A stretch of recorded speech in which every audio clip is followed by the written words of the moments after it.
Hello everyone, स्वागत है आपका इस पैरिस यूट्यूब चैनल पे। मेरा नाम मैं बीएससी नर्सिंग सेकेंड ईयर का स्टूडेंट हूँ।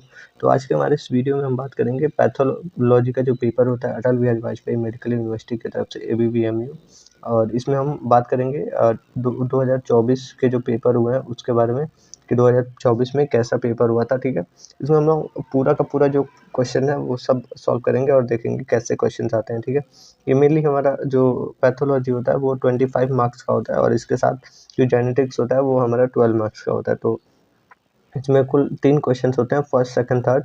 ठीक है, थर्ड जो होता है MCQ होता है वो मतलब 4 नंबर के होते हैं। सेकंड जो है वो 2-2 मार्क्स के 3 क्वेश्चंस में 6 मार्क्स का, और इसमें फर्स्ट जो क्वेश्चन है वो 4 क्वेश्चंस हो जाते हैं, तो कोई 3 करना रहता है 5 मार्क्स के लिए। तो ये कुल मिला के 25 मार्क्स हो जाते हैं। ठीक है, फर्स्ट अगर क्वेश्चन की बात करें तो वुंड हीलिंग है। सेकेंडली हमारे पास इसमें निमोनिया है, टाइफॉइड है, रिमोइड अर्थराइटिस है। ठीक है, सेकंड क्वेश्चन में हमारे पास हाइपरट्रॉफी है, ये फैगोसाइटोसिस है, और इसके साथ साथ डायबिटीज़ मेलाइटिस के कॉम्प्लिकेशंस है। ठीक है, तो ये हमें बताना है।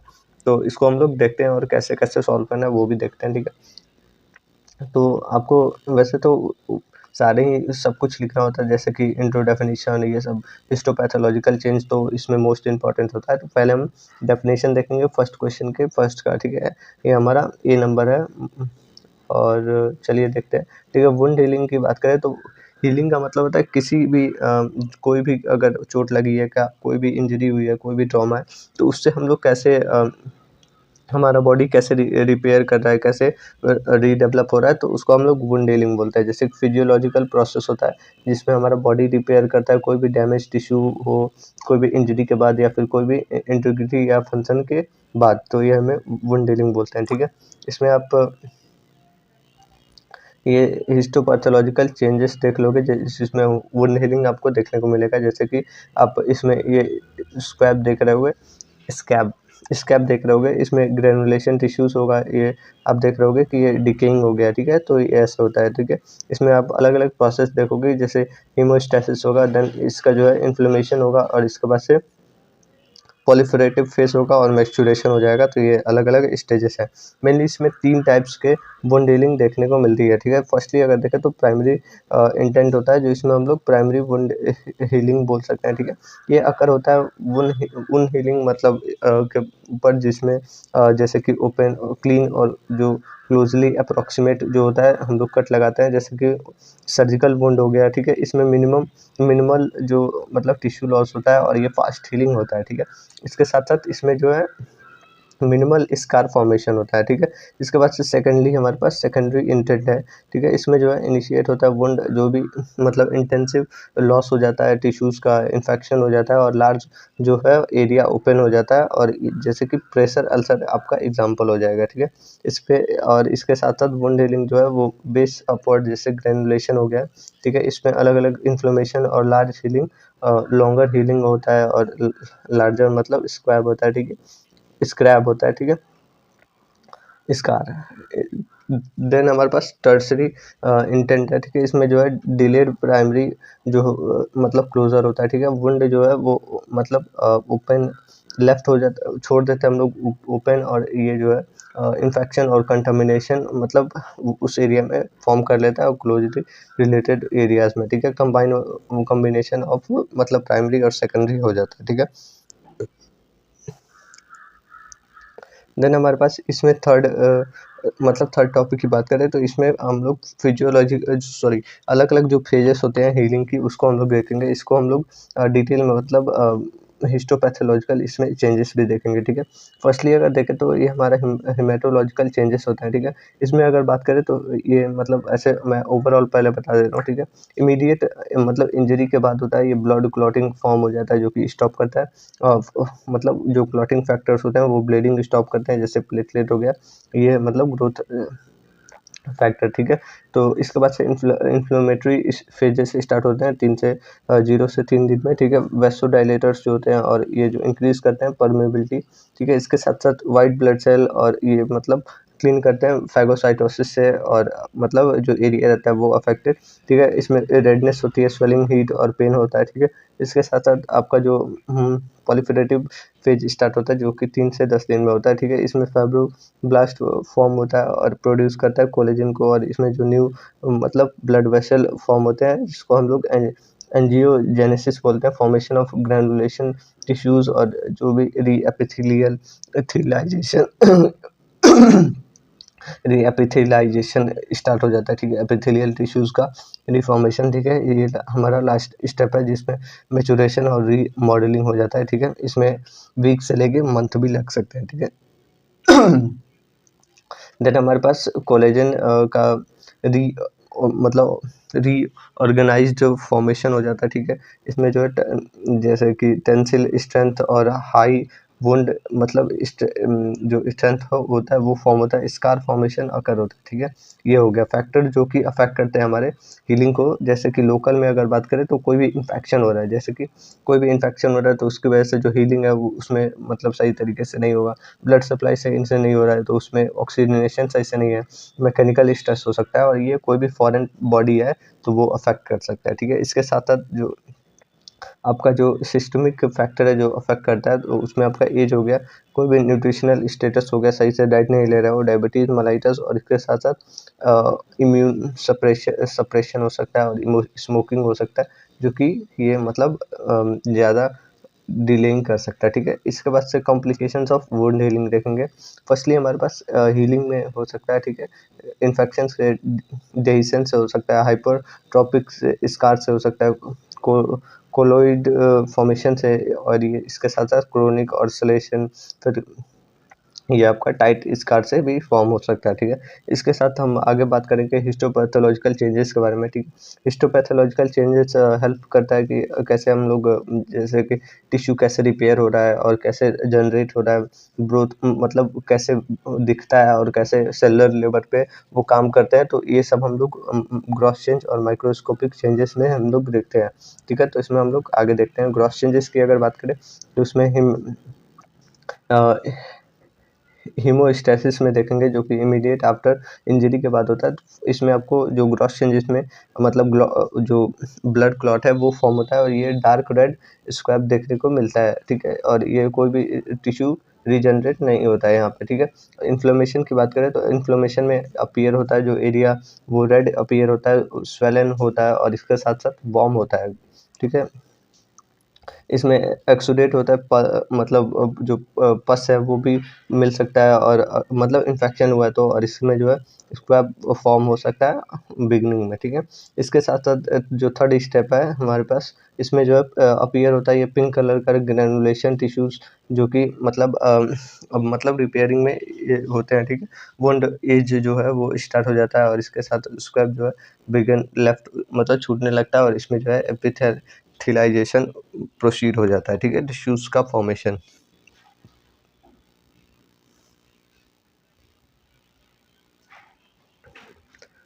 देन हमारे पास मैच्योरेशन फेज है, इसमें जो है वीक से लेकर मंथ हो सकते हैं, स्क्रैप फॉर्मेशन हो सकता है, विजिबल आपका पेल फॉर्म, और ये जो है लेस मतलब वेस्कुलर दिख सकते हैं। इसके साथ साथ लॉस ऑफ स्किन अपेंडेज देखने को मिल सकता है, जैसे कि हेयर और ग्लैंड जो भी डीप वुंड होगा तो, और ये जो है रिड्यूस हो सकता है, इसमें रेडनेस जो है वो कम हो सकता है, एडिमा कम हो सकता है।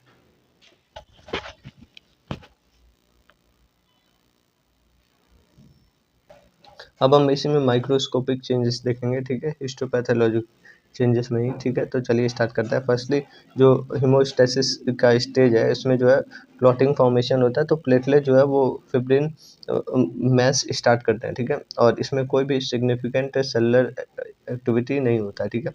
इसके बाद से जो है second stage inflammatory stage start होता है, जिसमें WBC जो है वो जैसे कि न्यूट्रोफिल है वो डोनेट करते हैं अर्ली स्टेज में, और ये मतलब 1 से 2 दिन में, और ये फैगोसाइटोसिस जो है वो मतलब जो बैक्टीरियाज हैं उनको इनकल्फ करके बाहर करता है, ठीक है।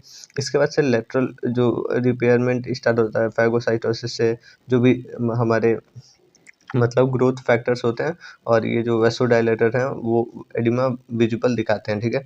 देन हमारा थर्ड स्टेज स्टार्ट हो जाता है। इसमें जो है फिब्रोब्लास्ट पॉलीफरेशन स्टार्ट होता है, प्रोड्यूस करते हैं ये टाइप 3 कोलेजन को, और इसमें जो है एंजियोजेनेसिस स्टार्ट होता है, न्यू जो कैपिलरीज बर्ड है वो फॉर्म होता है, और ये ग्रेनुलेशन टिश्यूज फॉर्म होता है, ठीक है। तो ये हो गया। इसके बाद से एपिथेलियम सेल जो है वो माइग्रेशन स्टार्ट होता है। ये वुंड एज जो है मतलब इनवर्ड में री मतलब एपिथेलाइजेशन स्टार्ट हो जाता है, और ये फॉर्म हो जाता है। अपीयरेंस में ये लूज आपको कनेक्टिव टिश्यूज, कैपिलरीज, और इस ये जो एक्टिव फेब्रियोब्लास्ट हैं वो सब देखने को मिलेगा। और ये लास्ट स्टेप है हमारे पास। इसमें जो है मैच्योरेशन और रीमॉडलिंग होती है। इसमें जो कोलेजन टाइप 3 होते हैं वो मतलब रिप्लेस कर देते हैं कोलेजन टाइप 1 को, और इसमें डिक्रीज हो जाता है फेब्रियोब्लास्ट और कैपिलरीज, जो कि लेस मतलब सेलुलर होता है। डेंस फाइब्रोसिस स्क्रैब टिश्यू फॉर्म हो जाता है। टेंसिल जो स्ट्रेंथ इंक्रीज हो जाता है अपवर्ड 80% ऑफ नॉर्मल, ठीक है। तो ये हो गया, और ये हमारा यहीं पे ख़त्म होता है, ठीक है। तो ये मतलब फर्स्ट क्वेश्चन था। अब हम निमोनिया के बारे में बात करेंगे, ठीक है। निमोनिया की अगर बात करें तो निमोनिया एक तरीके का ये डेफिनेशन है, एक्यूट इन्फ्लेमेशन है जो कि लंग पैरेन्काइमा और पर्टिकुलरली एल्वोलाई और जो भी हमारे इंटरस्टेडियम है उसके अंदर इन्फ्लेमेटरी एजेंट और जो है इरिटेंट आ जाते हैं, तो इसकी वजह से ये कॉज होता है, ठीक है। इसमें हम ये आप माइक्रोस्कोपिक जो फोटो है वो देख सकते हो, जैसे कि ये आपका लंग्स है, ये क्रॉस चेंजेस आपका अपीयर होगा, जैसे कि ये आपका कॉन्सिडरेशन देखने को मिलेगा, और माइक्रोस्कोपिक चेंजेस में आपको एल्वोलाई और इन्फ्लेमेटरी और ये आपको फिल्ड विथ फ्लूइड देखने को मिलेगा, ठीक है। तो इसमें हम आगे बढ़ते हैं, ठीक है। क्लासिफिकेशन ऑफ पैथोलॉजी पे हम लोग बात करेंगे बेस्ड ऑन एनाटॉमिकल जो पैटर्न है उस पर हम लोग बात करेंगे, टाइप और डिस्क्रिप्शन, ठीक है। मेनली इसमें तीन टाइप्स होते हैं, जिसमें लोबर जो निमोनिया होता है इसमें इन्वॉल्व होता है, जो लोब्स होती हैं उनके अंदर, लंग्स का जो लोब्स होता है उनके अंदर, ठीक है। इसके बाद से हमारे पास ब्रोंकियो निमोनिया होती है, इसमें जो पैचेस का देखने को मिलते हैं, और ये जो ब्रोंकियाई और जो ब्रोंकियोल्स होते हैं उसके अंदर, ठीक है। और इसके बाद से हमारे पास इंटरस्टेशियल जो निमोनिया होता है, इसमें जो है एल्वोलाई सेप्टम और जो इंटरस्टेशियम होता है उसमें देखने को मिलता है वायरल, ठीक है।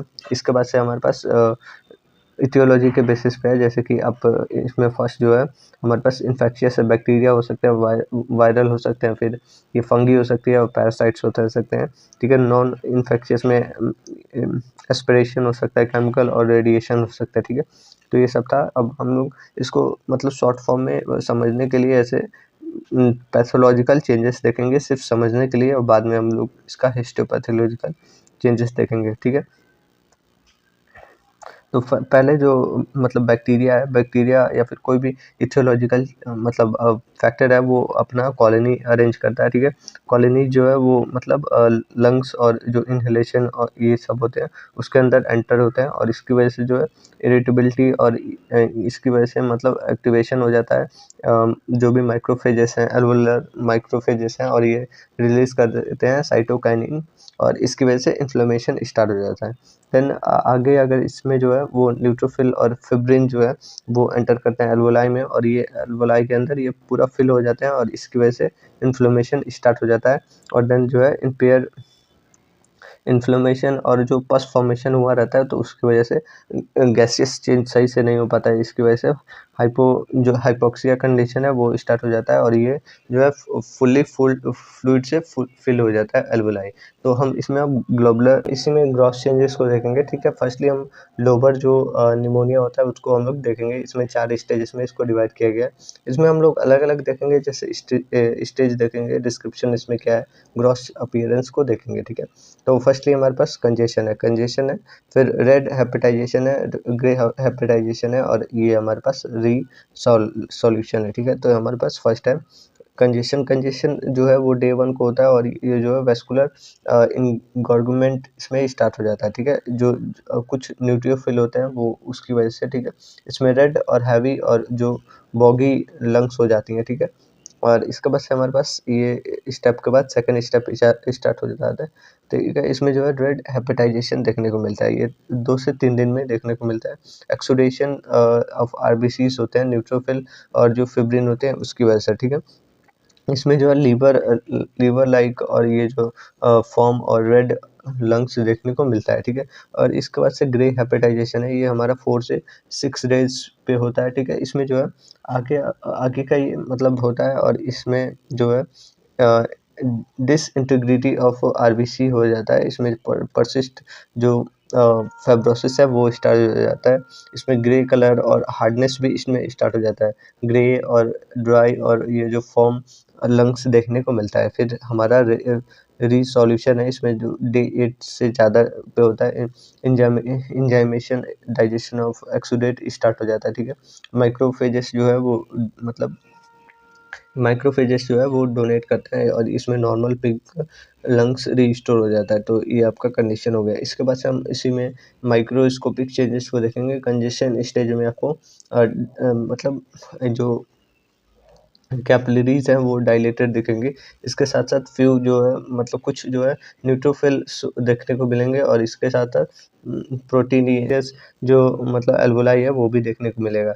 रेड हेपेटाइजेशन है, तो इसमें जो है एल्वोलाई मतलब पैक विथ, इसमें अलग अलग जो एल्वोलाई के अंदर आरबीसीज, न्यूट्रोफिल, फिब्रिन, ये सब अलग अलग जो भी मतलब मटेरियल है उससे पैक हो जाएगा, थिकनिंग हो जाएगी वॉल्स का। फिर ग्रे हेपेटाइजेशन का मतलब ये स्टेज स्टार्ट हो जाएगा। ठीक है, कुछ आरबीसीज इसमें रहेंगे, कुछ अबेंडेंट न्यूट्रोफिल, और ये जो फिल्ड होगा। ठीक है, इससे रिसोल्यूशन की अगर बात करें तो इसमें जो है माइक्रोफेजेस और मतलब क्लियर जो है डिब्रेस क्लियर डिब्रेस देखने को मिलेगा, और ये जो है अल्वोलाई जो है वो स्ट्रक्चर रिस्टोर्ड हो जाएगा। ठीक है, तो ये आपका मतलब निमोनिया था। और इसमें हम कॉम्प्लिकेशंस की बात करें तो प्लूरल इफ्यूजन स्टार्ट हो जाता है, लंग एब्सेस और एम्फाइसमा फाइब्रोसिस, और ये जो है सेप्टिस्मिया, ये सब स्टार्ट हो जाता है। ठीक है, इसी में क्वेश्चन नंबर फर्स्ट का थर्ड देखेंगे टाइफाइड फीवर के बारे में। ठीक है, एक तरीके का सिस्टमैटिक इन्फेक्शन होता है। ठीक है, सिस्टमैटिक इन्फेक्शियस डिजीज होता है जो कि कॉज होता है मेनली ये सल्मोनेला टाइफी से ये कैरेक्टराइज होता है। इसके मतलब बहुत ज़्यादा प्रोलॉन्ग फीवर होता है, एब्डोमिनल पेन होने लगते हैं और रोज़ स्पॉट्स आने लगते हैं, और प्राइमरली मतलब इंटेस्टाइनल लिम्फेटिक लिम्फॉइड टिश्यूज़ को। ठीक है, अगर हम इसके इथियोलॉजिकल कॉजेज़ के बारे में बात करें तो इसमें हमारा जो कॉजेटिव एजेंट होता है सल्मोनेला टाइफी होता है। ठीक है, और ये ट्रांसमिट होता है हमारे फीकस रूट से और कंटामिनेटेड वाटर से, मिल्क से, फूड से, ये सब हमारे अंदर ट्रांसमिट होता है। और इसके इंक्यूबेशन पीरियड की बात करें कि कितने दिन में डेवलप होता है, तो 7 से 14 डेज में ये डेवलप होता है।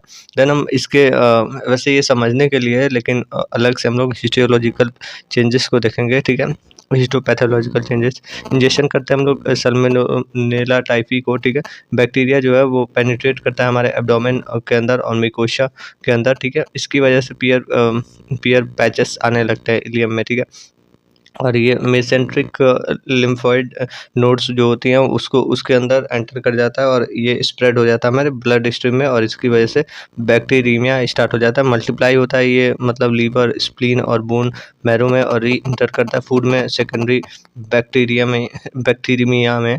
ठीक है, रिटर्न हो जाता है हमारे मतलब इंटेस्टाइन मतलब बाइल से, और इसके बाद से अल्सरेशन पियर पैचेस में करने लगता है, और इसके बाद से ये मतलब हेमरेज होने लगता है प्रोलॉन्ग इंटेस्टाइन में। ठीक है, इसके बाद से इसी का हम ग्रॉस चेंज और जो पैथोलॉजिकल चेंज है वो देखेंगे, सॉरी ग्रॉस चेंज और माइक्रोस्कोपिक चेंजेस देखेंगे। ठीक है, फर्स्टली इसमें जो है इन्लार्जमेंट हो जाता है पियर पैचेस का हमारे इलियम में। ठीक है, बॉटम अल्सर स्टार्ट हो जाता है, अल्सर स्टार्ट होता है अलग अलग जगह पे, oral, longitudinal with necrotic base के साथ, ठीक है। इन्लार्जमेंट हो जाता है स्प्लीन का और लीवर का। इसके बाद से मेसेंट्रिक जो लिम्फो डीमोपैथी हो जाता है, डीनोपैथी स्टार्ट हो जाता है। इसके साथ जो गाल ब्लडर है वो मे बी स्वेल भी हो सकता है, ठीक है। इसमें माइक्रोस्कोपिक चेंजेस की बात करें तो पियर पैचेस जो होता है उसके अंदर नेक्रोसिस, अल्सरेशन और इसके साथ साथ मोनो न्यूक्लियर जो सेल होते हैं उसका इन्फिल्ट्रेशन स्टार्ट हो जाता है।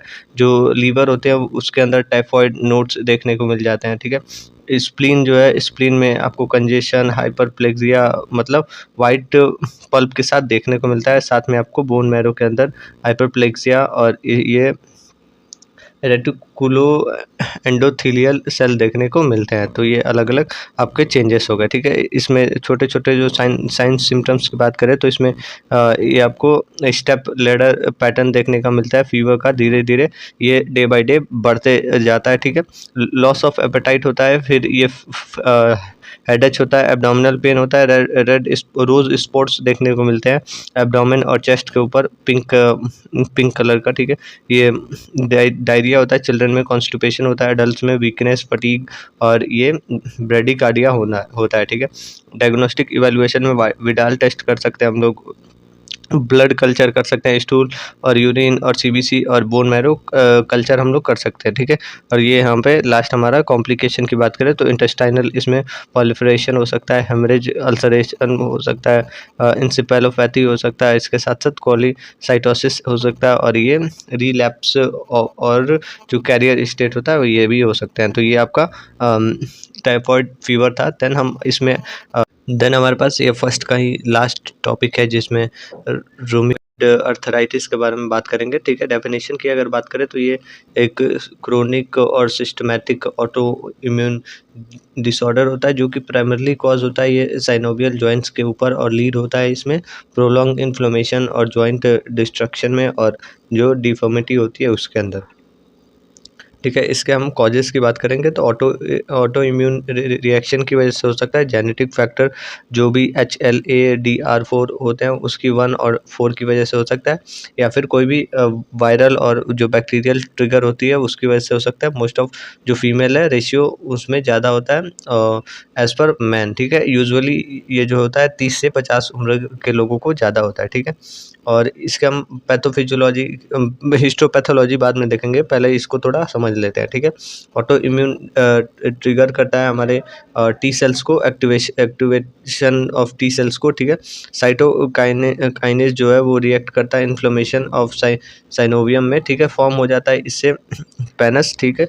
ग्रेनुलेशन टिश्यूज इसमें फॉर्म होता है और ये जो पेनस है वो मतलब इन्वेड कर देता है हमारे कार्टिलेज और बोन्स को और इसकी वजह से जो जॉइंट डिफॉर्मिटी स्टार्ट हो जाता है और इसमें जो है फाइब्रोसिस और एंकलोसिस स्टार्ट हो जाता है, जॉइंट फ्यूजन स्टार्ट हो जाता है सेवरल केसेस में, ठीक है।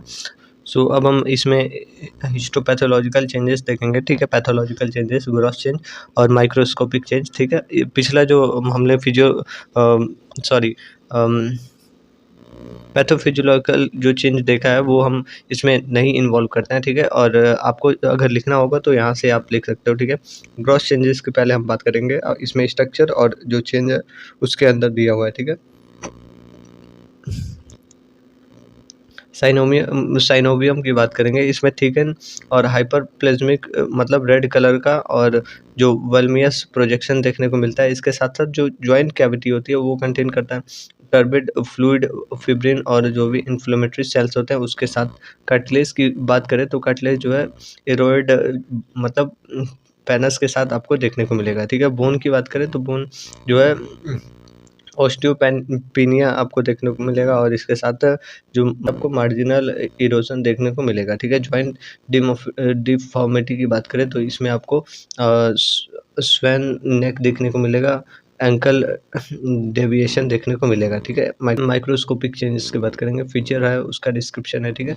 फीचर्स में हमारे पास साइनोवियल हाइपरप्लेक्सिया इंक्रीज हो जाता है, इसमें नंबर ऑफ साइनोवोसाइट, ठीक है।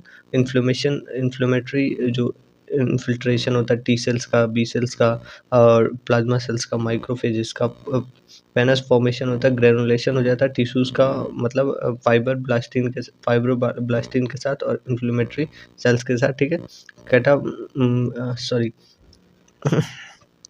कार्टिलेज डिस्ट्रक्शन की बात करें तो ये कॉज होता है एंजाइम विद पेनिस के साथ, तो ये आपका हो गया। इसके बाद से फाइब्रोसिस और जो एंकलोसिस होती है वो लास्ट स्टेज होता है इसमें, और इसमें जो है आपको मतलब कोलेजन डिपोजिशन देखने को मिलेगा, जॉइंट फ्यूजन आपको देखने को मिलेगा, ठीक है। इसके बाद से हम डायग्नोस्टिक इवैल्यूएशन की बात करेंगे तो रेमिटॉइड मतलब फैक्टर देखने को मिलेगा, पॉजिटिव 70 to 80% केसेस देखने को मिलेगा। एंटी सीपीसी के अंदर हम लोग इसको चेक कर सकते हैं, ईएसआर और सीपीआर जो सीआरपी जो होता है वो भी चेक कर सकते हैं, एक्सरे कर सकते हैं, ठीक है। इसमें अगर हम साइन और सिम्टम्स की बात करें तो जॉइंट पेन, स्वेलिंग और स्टिफनेस आपको देखने को मिलेगा।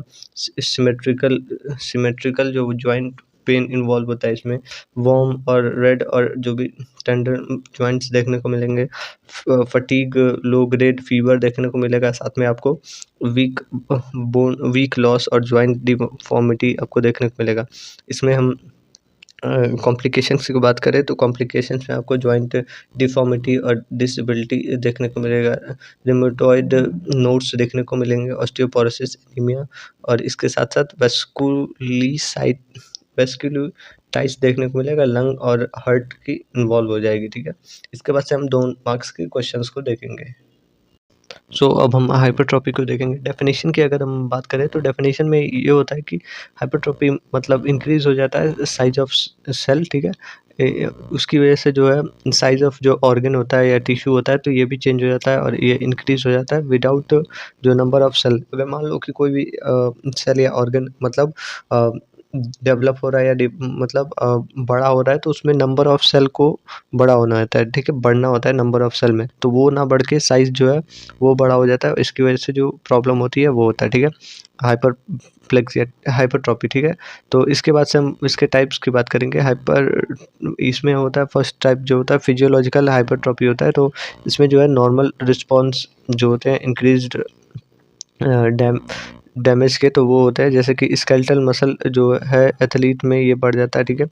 और ये यूरेटस का जो मतलब प्रेगनेंसी के टाइम पे बढ़ जाता है वो हो गया, ठीक है।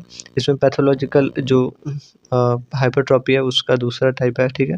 इसमें जो है डिजीज़ या कोई भी एबनॉर्मल स्ट्रेस की वजह से ये बढ़ जाता है, ठीक है।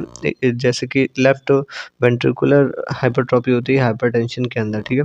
इसके बाद से इसके हम मैकेनिज़्म की बात करें तो मैकेनिज़्म में इंक्रीज मतलब फंक्शनल डैमेज हो जाता है और हार्मोनल स्टिमुलेशन हो जाता है। इसकी वजह से एक्टिवेशन हो जाता है जीन्स का और ये इंक्रीज करता है प्रोटीन सिंथेसिस में और सेल मतलब इनलार्जमेंट हो जाता है, ठीक है। एग्जांपल्स की अगर बात करें तो फर्स्ट एग्जांपल जो है हार्ट पैथोलॉजी की बात करें तो हाइपरटेंशन में ये जो है एलवी हाइपरट्रॉपी हो जाता है, ठीक है। यूटरस में जो मतलब बात करें तो प्रेगनेंसी के टाइम पे ये होता है और स्केलेटल में आपको एक्सरसाइज और ट्रेनिंग से ये होता है, ठीक है।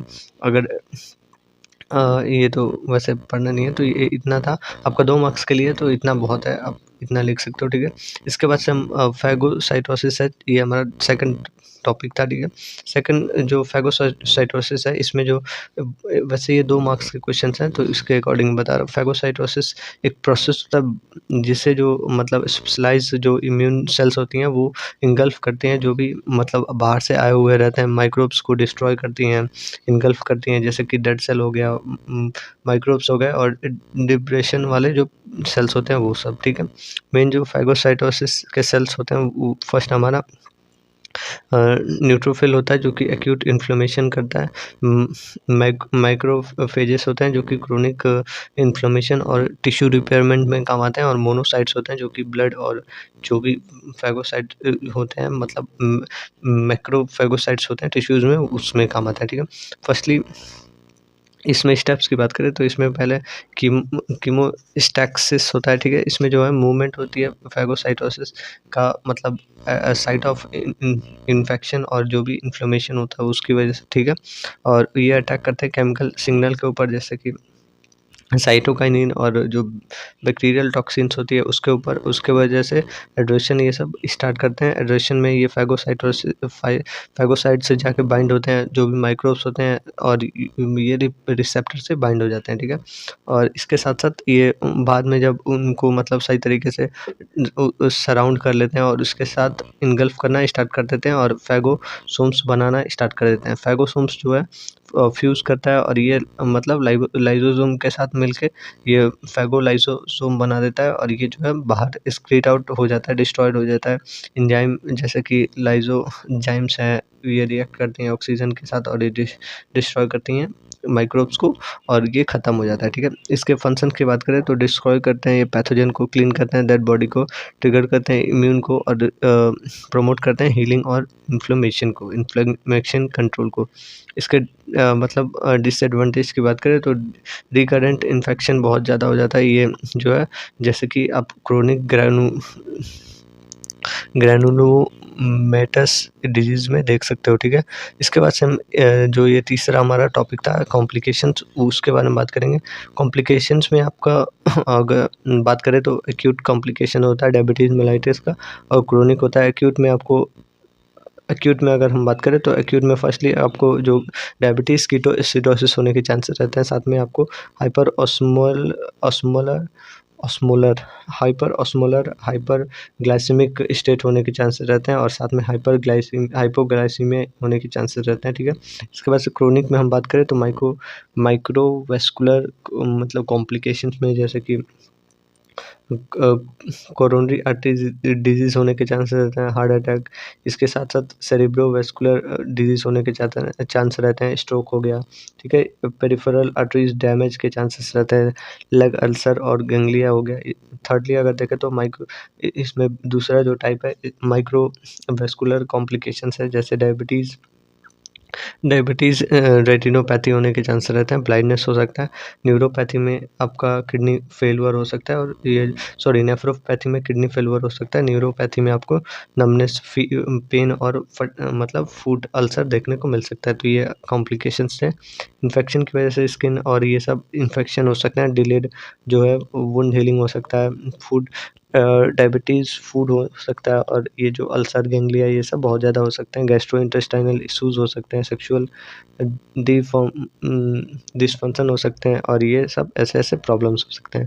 देन हम एमसीक्यूज़ की बात करेंगे, ठीक है। एमसीक्यूज़ जो है तो इसमें फर्स्ट हमारे पास which of the following test is commonly used in to assess kidney function के लिए कौन सा इसमें से हम लोग यूज़ करते हैं, तो हमारा सीरम क्रेटिनिन है, उसका हम लोग यूज़ करते हैं। ये मतलब इंडिकेट करता है किडनी फंक्शन को और कॉमनली यूज़ होता है इवेलुएट करने के लिए रीनल हेल्थ को, ठीक है। इसके बाद से सेकंड क्वेश्चन है हमारे पास। सेकंडली अगर देखें तो the term refers to abnormal accumulation of fluid in intestinal जो स्पेस के अंदर ये फ्लूइड एक्युमुलेशन होता है, उसको हम लोग क्या कहते हैं, ठीक है। तो इसको हम लोग एडिमा बोलते हैं, और एडिमा ही एबनॉर्मल मतलब एक्युमुलेशन होता है फ्लूइड के अंदर। इसके अंदर मेनली जैसे कि हार्ट फेलियर हो गया, ये किडनी फेलियर कॉमनली ये कॉज करता है, ठीक है। इसके बाद से हम थर्डली देखें तो atherosclerosis primary affect blood vessels, ठीक है। ये प्राइमरी जो है ब्लड वेसल्स को डैमेज करता है, कौन से आर्टरीज को ये डैमेज करता है, ये हमारा आर्टरीज हो जाएगा, राइट आंसर, ठीक है। देन हमारे पास फोर्थ नंबर है, विच of the following is not a characteristic of chronic inflammation इनमें से कौन नहीं है, तो ये हमारा बी नंबर जो है प्रेजेंस ऑफ न्यूट्रोफिल्स ही होते हैं जो मतलब इनगल्फ करते हैं, ये सब प्रोसेस करते हैं, तो ये नहीं होता है क्रोनिक में, ये एक्यूट में हो सकता है, ठीक है। तो ये हमारा बी नंबर राइट आंसर हो गया, ठीक है। अगर आपको ये वीडियो अच्छी लगी हो तो लाइक करना, चैनल को भी सब्सक्राइब करना, और मिलते हैं नेक्स्ट वीडियो में। Have a good day, thank you.